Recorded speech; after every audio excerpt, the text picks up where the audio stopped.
தேமுதிக திமுகவோடு இணைந்தது மற்றவர்களுக்கு அதிர்ச்சியை தந்ததோ இல்லையோ, நிச்சயம் வடிவேல் அவர்களுக்கு அதிர்ச்சியை தந்திருக்க வேண்டும்.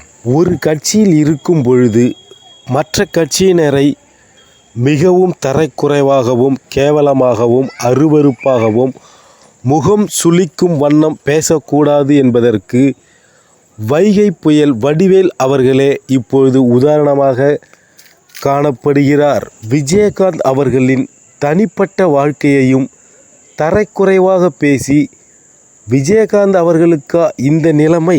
அரசியல் லாபத்திற்காக தனிமனித தாக்குதலை இவ்வளவு மோசமாக வடிவேல் அவர்கள் எடுத்தார் என்பதையும் எல்லோரும் அறிவார்கள். கொடுக்கல் வாங்கலோ சண்டை சச்சரவோ சொந்த பந்தமோ எதுவுமே இல்லாத நிலை. ஆனால் அரசியல் சூழ்நிலை நிறைய யோசிக்க வேண்டும். அரசியலில் ஒருவரை ஒருவர் விமர்சித்து பேசுவதற்கு முன் நிறைய யோசிக்க வேண்டும் என்பதை இந்த நேரம் வடிவேல் அவர்கள் மற்றவர்களுக்கு பாடமாக இருக்கிறார் என்பதை எல்லோரும் அறிவார்கள். அரசியலில் இதெல்லாம் சாதாரணமப்பா. அரசியலில் நிரந்தர நண்பனும் இல்லை எதிரியும் இல்லை என்பார்கள்.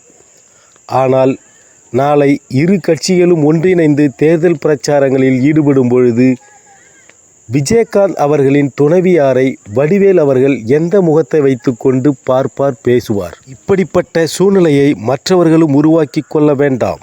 மக்களுக்கான அரசியலை, அடுத்த தலைமுறைக்கு அழகான அரசியலை கற்றுத்தருவது நமது கடமை என்பதையும் மறந்துவிட வேண்டாம். ஒரு கட்சியில் இருக்கும் பொழுது மற்ற கட்சியினரை தரக்குறைவாக பேசுவதை தயவு செய்து நிறுத்துங்கள். வடிவேல் அவர்களைப் போலவே பலர் இன்று விஜய் அவர்களை விமர்சித்து கொண்டிருக்கிறார்கள். இன்று விஜய் அவர்களை விமர்சிக்கும் அத்தனை பேரும் நாளை விஜய் கட்சியில் இருக்கத்தான் போகிறார்கள். நண்பர்களே, அரசியலில் பேசும் முன் நிறைய யோசியுங்கள்.